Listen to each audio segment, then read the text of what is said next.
Та бүхний өнөөдрийн амар амгалан гэрж мэдчиж байна.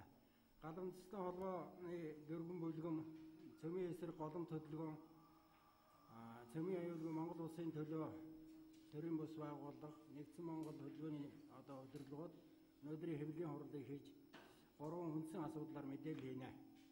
За нэгдүгээр бол галамжтай холбооны эрхийг асуулаад хоригдож байгаа нөхдийн тухай. Хоёрдугаар асуудал бол урааны хайгуул, олборлолтын асуудлаар. Гуравдугаар асуудал бол галамжтай холбоо их Монгол нийтлээс улсын их хурл засгийн газрыг огцруулах талаар өгсөн шаардлагын хариу, төрийн зарим албан хаагчдын буруутай үйл ажиллагааны талаар мэдээлэл хийнэ. За бидний эхний асуудал бол манай галамжтай холбооны нөхдүүд улсын дээд шүүхлээр найдлага тавиад тэгээд 6 сарын 27-нд улсын дээд шүүх бол урд оногдуулсан шийдлийг хэвээрүүлдээсэн байгаа. Тэгээ энэ дээр бол бид нар жоохон харамсаж байгаа. Ягаад гэвэл зэрэг улсын дээд шүүх бол өмгөөлөгч нь халдлаганд өртөөд оролцоогүй.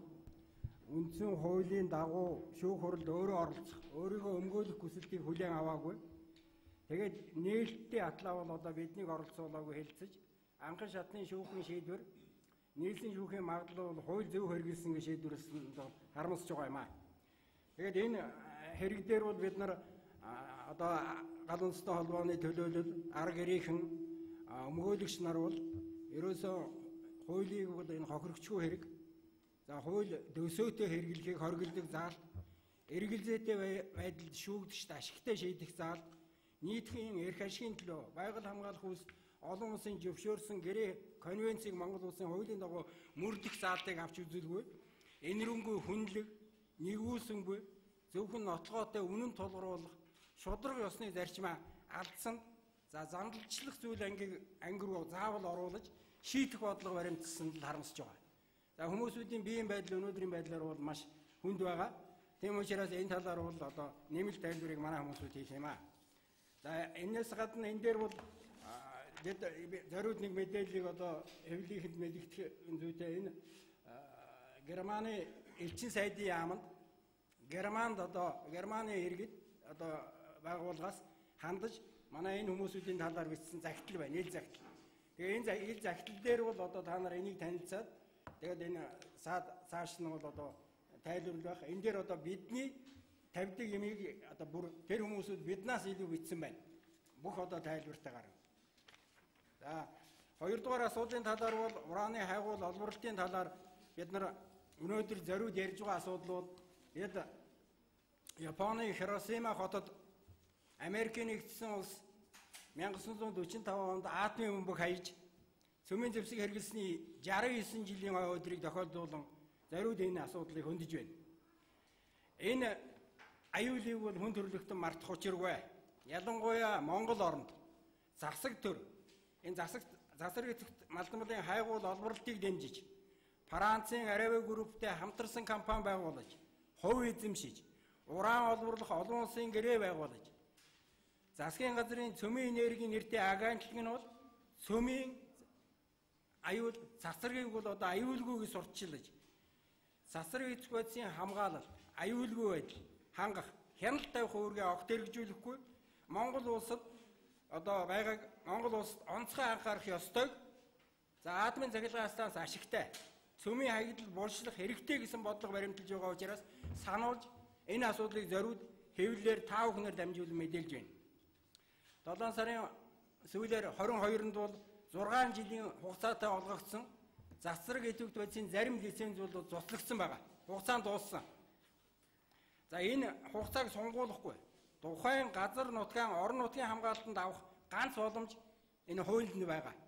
Энийг л иргэдийн төлөөлөгчдийн хурал ашиглаж тэр ашигт малтмалын газар, цөмийн энергийн газар хандах ийм боломж байгаа юм.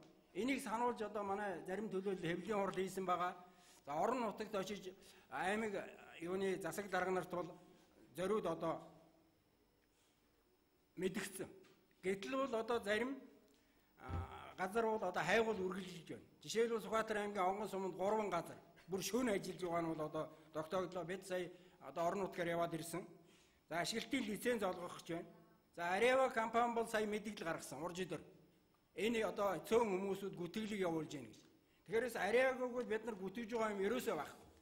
Энэ уран хөл төрөж байгаа талаар мөн энэ Германы энэ байгууллага бидэнд энэ бүр хор холбооны тодорхой бичээд тэгээ энэ улаан олборлтыг дэлхийн нийтээр зогсооё. Говийн малчдыг дэмжих та бүхэнд уриалж байна. Цөмийн эрчим хүчнээс даруй татгал зээгээд ингээд одоо захидал ирвэсэн. Та нар мөн энэтэй танилцаад энэ байдлыг ярьж байна. За Areva-г бид нар гүтгсэн үгүй юу гэдэг талаар тэр хүмүүсүүд бидэнд маш сонирхолтой материал ирвэсэн. Ягаад гэвэл зэрэг бидэнд хандсан энэ 5 сард хандсан энэ нээлттэй захидлын энэ дээр бичиж яваад, оруулж яваад яг энэ 5 сард одоо энэ дэлхийн нийтэд ямар үр уршиг тарьж байгаа гэдгийг бүр одоо тэр байгуулгаар Areva-гийн тухай за тэр одоо энтхэгт юу хийж байна, нэгэрт юу болсон, тэр одоо хар нүд шагнал яагаад авсан гэдэг энэ бүр ингээд тодорхой бичээд ингээд ирүүлсэн. Энийг бол одоо голом сайт дээр манай хүмүүсүүд орчуулаад тавьж байгаа. Тэгэхээр энэ материалтай бол та нар танилцж болно. Тэгээ бид нар бол харин ерөөсөө Areva-г гүтгээгүй, харин ч их даруухан байгаа. Энийг бол одоо энэ дашрамд хэлэх ёстой. Сая Казахстанд 2 ном гарсан байна. Би энийг зориуд энэ дашрамд урдиж болж. Юу гэхээрээс ерөөсөө монголчийг хаадчихваа гэсэн. Тэр Чингисийн эзэнт гүрний тулгуур хүч нь Түрк гасаг байсан юм биш үү? Лавл Монгол биш юм шиг байна.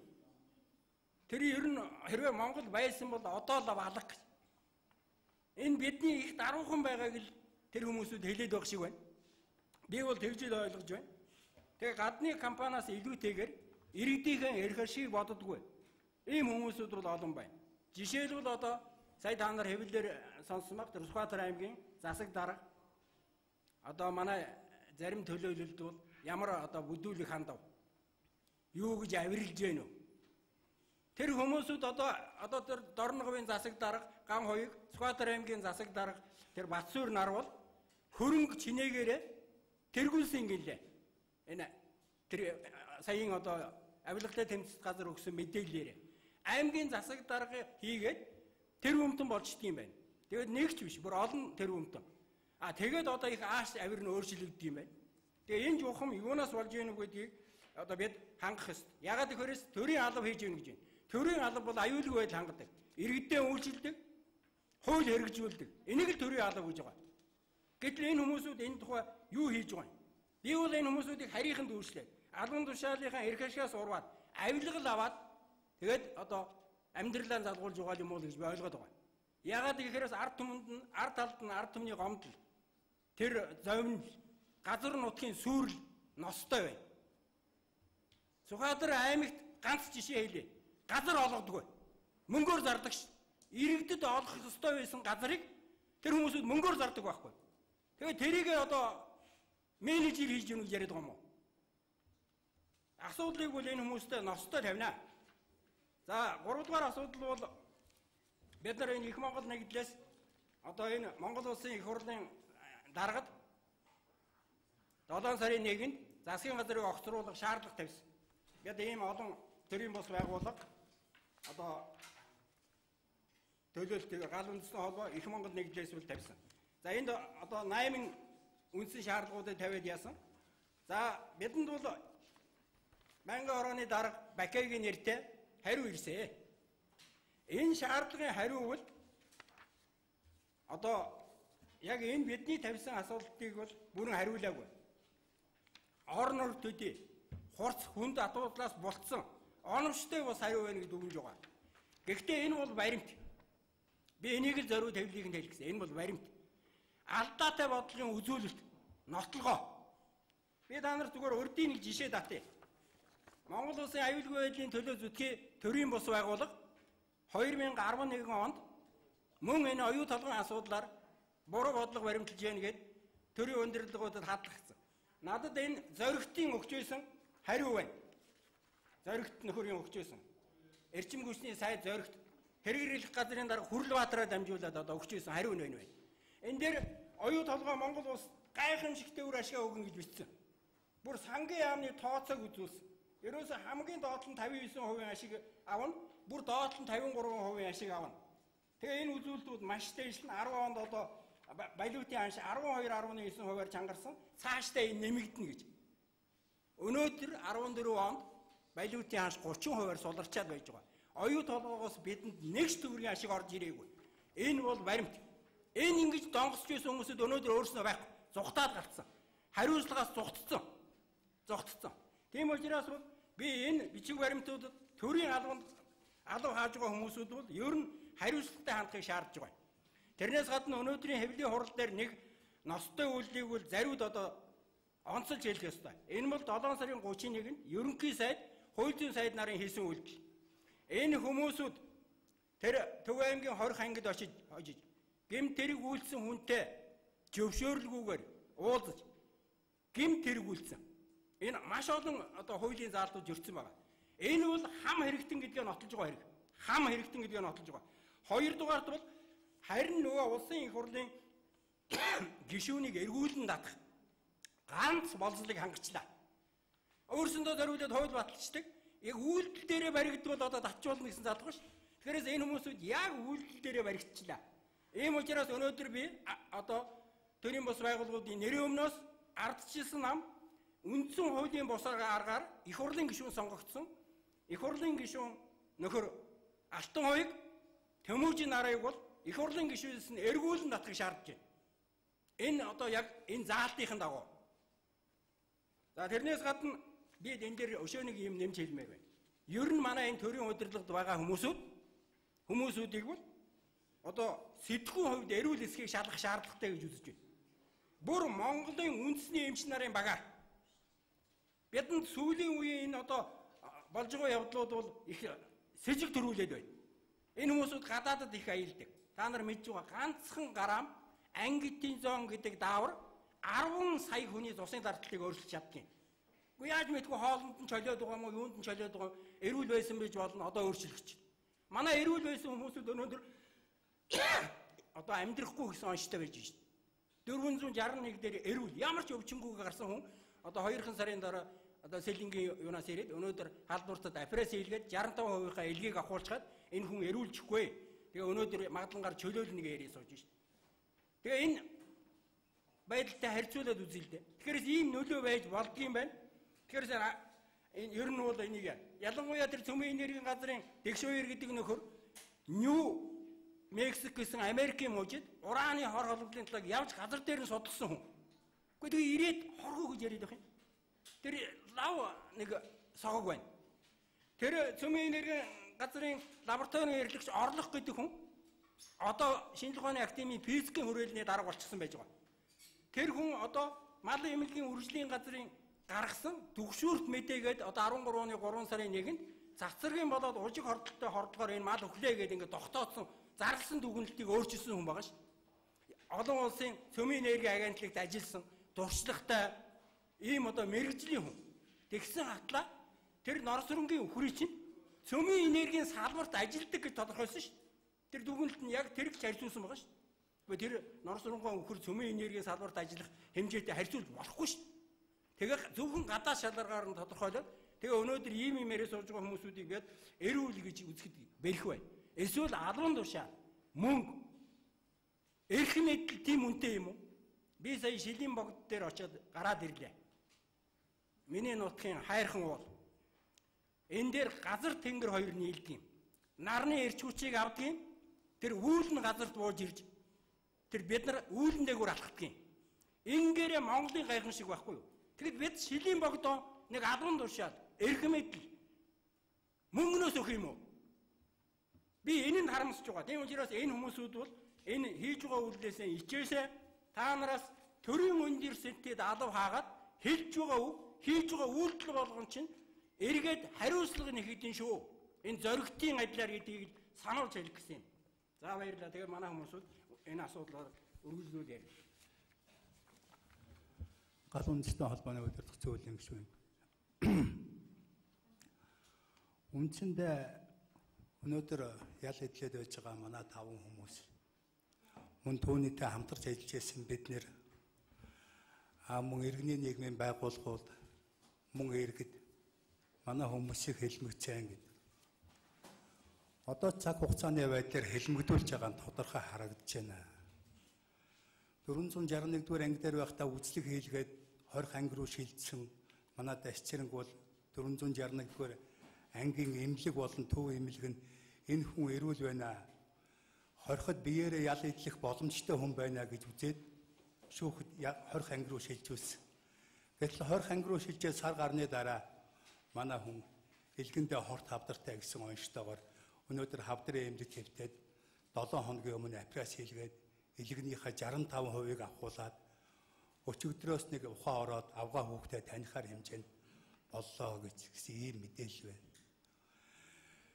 Ерөөсөө анханасаа яг би бол 7 сарын 1-нд бол яг мэдчихээн.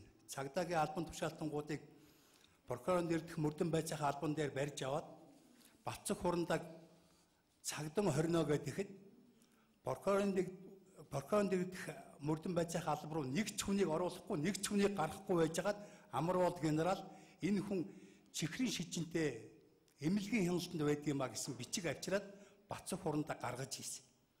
Гэтэл манай хүмүүсийн хоёр нь эрүүл мэндийн хувьд тэнцэхгүй, сахарын өвчин бол дээд зэгтээ байгаа гэсэн ийм онш гараад байсан ч гэсэн тухайн үедээ манай хүмүүсийг эмчлээгүй. Өнөөдөр ч одоо Амгалангийн хорход байгаа Болдбаатар маань, хуучин ганцд байгаа Ганболд маань, одоо энэ хэвдэж байгаа Дашцэрэн бүгдөө эрүүл мэндийн хувьд бол яг ял идэх боломжгүй хүмүүс ээ. Тэгээ бид нар шүүхэн шийдвэр гүйцэтгэх ерөнхий газар руу хандсан. Мэдээч хэрэг эдгээр эрүүл аваад явахдаа аваад явж уусан юм эрүүл мэндийн яамны сайд, хууль зүйн яамны сайдын хамтарсан тушаал байгаа. Үнэхээр одоо боломжгүй бол энэ хүмүүсийг хорхоос суулна гэсэн. Энэ асуудал дээр шүүхэн шийдвэр гүйцэтгэх ерөнхий газрынхан анхаарлаа хандуулна баха гэж гордож байна. Хоёрт бид нар дээд шүүхийн ерөнхий шүүгчид хандна. Өмгөөлөгч нар. Энэ дээр бид нар их найдлага тавьж байна. Үнэхээр одоо манай хүмүүсийг яллахдаа ганцхан талыг барьсан. Магадгүй улс төрийн сонирхол захиалга байсан байж магадгүй гэж гал үндэстэй холбоо үздэг. Яагаад гэвэл эх орноо худалдаж байгаа, эх орноо зарж байгаа, ард түмнөө доримжилж байгаа энэ хүмүүсийн эсрэг манай хүмүүс тэмцэл хийсэн хэлбэр нь. Яагаад гэвэл Монгол улсын тусгаар тогтнолын үнц болсон газар шороог нь бүрэн бүтэн байдал өвлж авсан, өвлүүлж өгнө гэсэн зорилго гал үндэстэй холбоонд байдгийг. Тийм учраас бид нар ариун дагшин газар өвлж авсан учраас ариун дагшин газрыг өр хүүхдээ өвлүүлж өгнө гэсэн зорилго. Энэ зорилгыг бол ямар ч үн цэнээр хамаагүй гал үндэстэй холбоо зогсооно.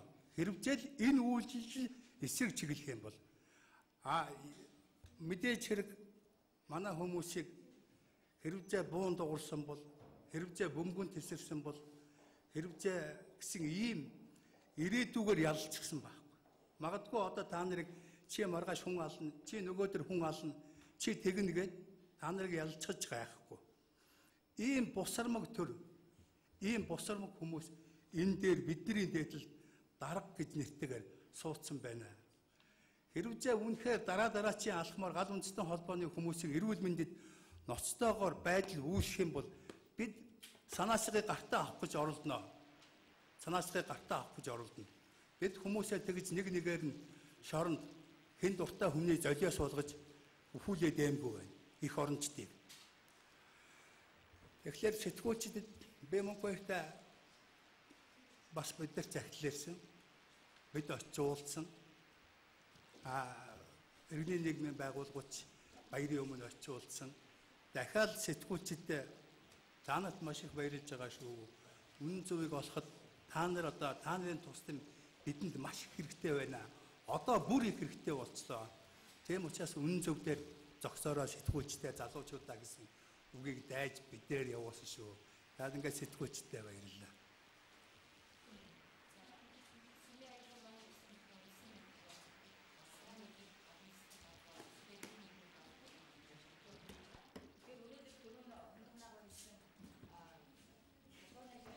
Нагасаки хотыг атомын бөмбөөр бөмбөгдсөний 69 жилийн ойн өдөр.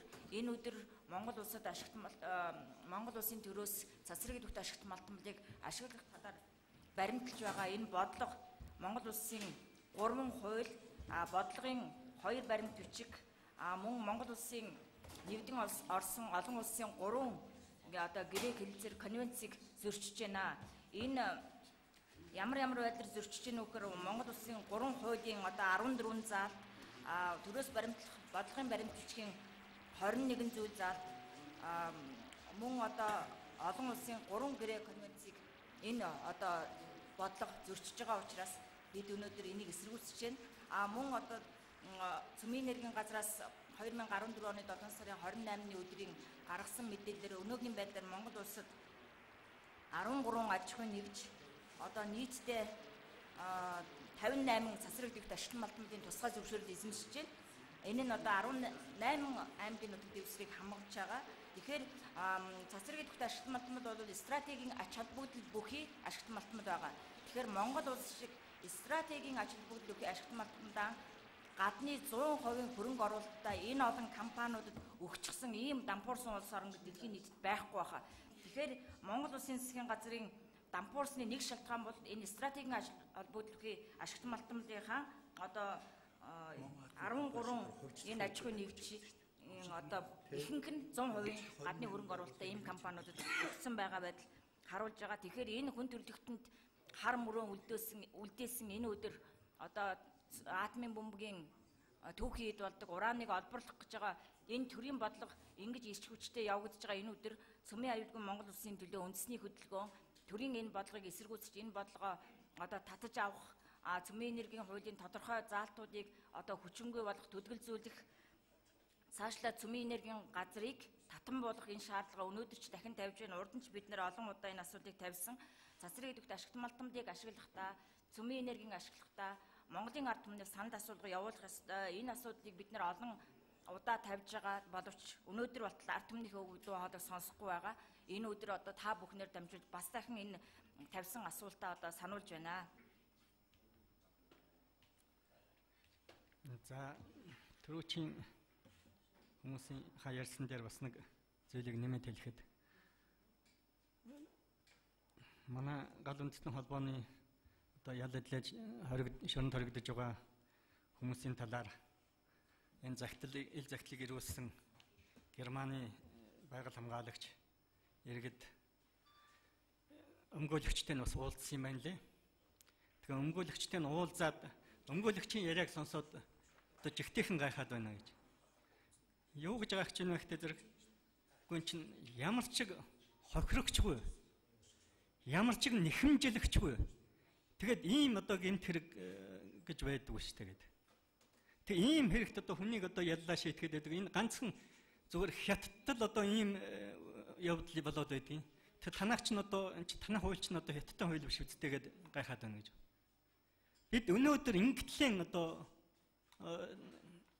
хүмүүсийг хэлмэгдүүлж байгаа ийм үйл явдал болж байна. Нөгөө талаараа манай төр засгийн маань үйл ажиллагаа зүгээр гэмт хэргийн чанартай үйл ажиллагаа явагдаж байна. Өөрөөр хэлбэл төр маань өөрөө гэмт хэрэг хийдэг боллоо. Тухайлбал бид 7 сарын 1-нд улсын хурлд хандаж засгийн газрыг огцруулах тухай 7 үндсэлтэй шаардлагыг хургуулсан. Тэр шаардлагын хариуг түрүүн дурдж хэллээ.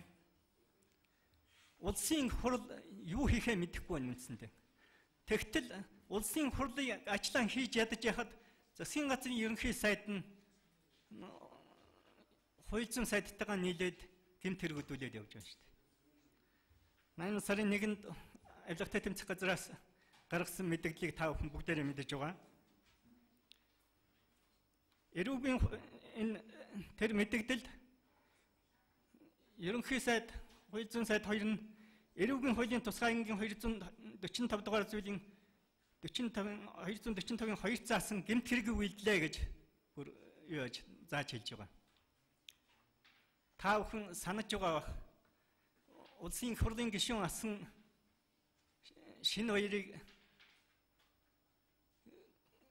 баримтчилгаанд саадуулж одоо салаавч гаргасан гэдгээр шийтгэж байсан гэж санаж байгаа. Тэгвэл тэрүүнтэй эргцүүлээд үзэхэд энэ ерөнхий сайд хууль зүйн сайд хоёрын энэ өдүүлсэн энэ гэмт хэрэг бол их ноцтой гэмт хэрэг. Энэ бол шууд мөрдөн байцаах ажиллагааг одоо саатуулах эрх мэдлийн ашигласан одоо том гэмт хэрэг. Түүний цаана хийгдсэн хэрэг нь бол бүр илүү ноцтой том хэрэг. Өөрөөр хэлбэл тэр хуулийнхын зөвлөх ганц болон одоо ерөнхий сайдын багийн хүмүүс тэр дотроо бүр ерөнхий сайдын охиных нэр холбогдож оролцож байгаа ийм одоо албан тушаал эрх мэдлийн маш том хувилдаан бүхий ийм гэмтэрэг.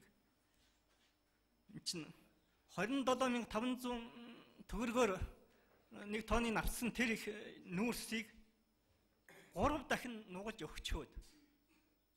Тэгээд дээрээс нь дахиад улсын төсвөөс 2.3 тэрбумын дахиж гаргуулж аваад энэ бүхнийг албан тушаал ашиглаад энэ бүхэнд тэр дахиж нэмж улсын төсвөөс авахт нь засгийн газрын тогтоол хүртэл гарсан байгаа шүү дээ. Тэгээ энд бол ерөнхий сайд шууд одоо холбогдож ерөнхий сайд удирдах зохион байгуулсан гэж ойлгогдохоор байгаа шүү дээ энэ хэрэгүүд. Тэгтэл ийм хэргийг одоо юугаад тэгээд энэ хэргийн балахын тулд тэнд юун дээр очиж хорих газар очиж ингэж уулзаж байгаа энэ үйлдэл бол өөрөө газар дээр одоо үйлдэл нь баригдсан ийм ноцтой гэмт хэрэг. Тэгвэл энэ ийм хэрэг үдүүлснийхэн төлөө энэ даруй энэ засгийн газрын ерөнхий сайдрыг шууд огцруулах ёстой. Ерөнхий сайдын үйлдэж байгаа хэрэг бол ганц энэ биш. Та бүхэн одоо бүгдийн тодорхой санаж байгаа. Тэр хүрэн дэнзэнгийнхэн асуудлаас эхлээд тэр цэвэр агаар сангийн хөрөнгөнд одоо бас хэрэг толбогдож охиных нь нэр холбогдсон. Бас нэг одоо дүүгийнх нь эгчийнх нь охин ч илүү бас холбогдоод явж байсан. Гэх мэтлэнгийн хэрэгүүд. Дээрээс нь үн тогтворжуулах нэрээр одоо мөнгөн тэмдэгт үйлдвэрлэсэн хэрэг. Энэ бол одоо хуурамч мөнгөн тэмдэгт үйлдвэрлэсэнтэй яг адилхан гэмт хэрэг шүү дээ. Тэгтэл тэрний дараахан хаан жимс ерөнхий сайдын нэртэй хаан жимс амралтын газрынх нь одоо бохир ус туулголд одоо юу яаж вэ асгаж байна гэсэн хэрэг бас яригдал эхэлсэн. Мөн саяын наадмын үеэр гадаадын дипломат төлөөлөгчдийг их тэнгэрийн аманд хүлээж авдаг байсан тэр уламжлалыг өөрчилж хувийн хаан жимс банкнд хаан жимс амралтын газарт хүлээж авсан. Өөрөөр хэлбэл ашиг сонирхлын зөрчлийн асуудал хүртэл сая яригдал гараад ирж байгаа.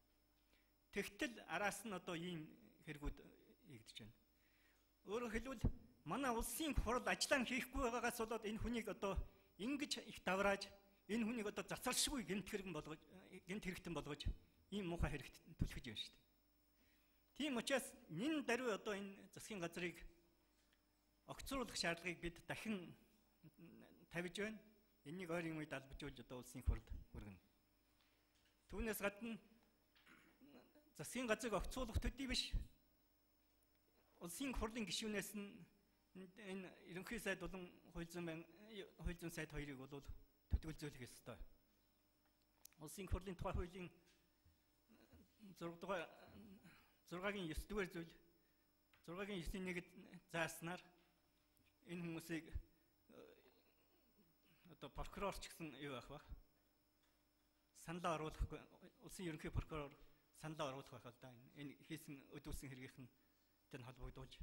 Тэгээ энэ хүмүүсийг одоо их хурлын гишүүнээс нь бас төтгөлзүүлэх гэсэн бид одоо харж хүлээж шаардаж байна. Энэ дээр өшөөгийн нэг зүйлийг нэмээ хэлчихье. Саянд одоо яригдаа өгсөн. Энэ гадаадын одоо Германаас бидэнд энэ захидлыг ирүүлсэн, энэ мэдээлэл ирүүлсэн хүмүүсүүд энэ сарын 28-29-нд Монголд ирж хэлэлцүүлэгт оролцсон гэсэн санал тавьсан байна.